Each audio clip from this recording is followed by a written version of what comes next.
একটি ইনুলাক্স প্যানেলে double image প্রবলেমের জন্য আমি এই সাইডটা কেটেছি।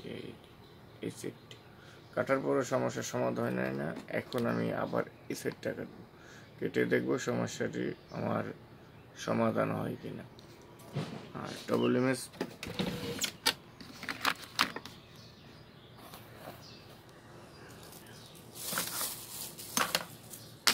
আমি আপনাদেরকে দেখাচ্ছি কিরকম ডবল ইমেজ আসতেছে।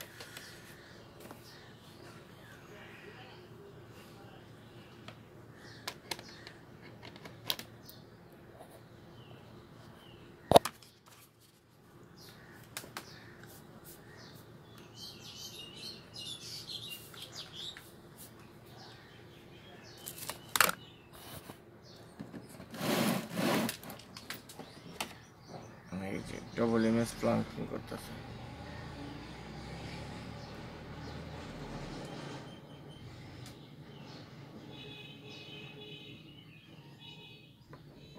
আমি আবার এই সাইডটা কেটে দেখাবো।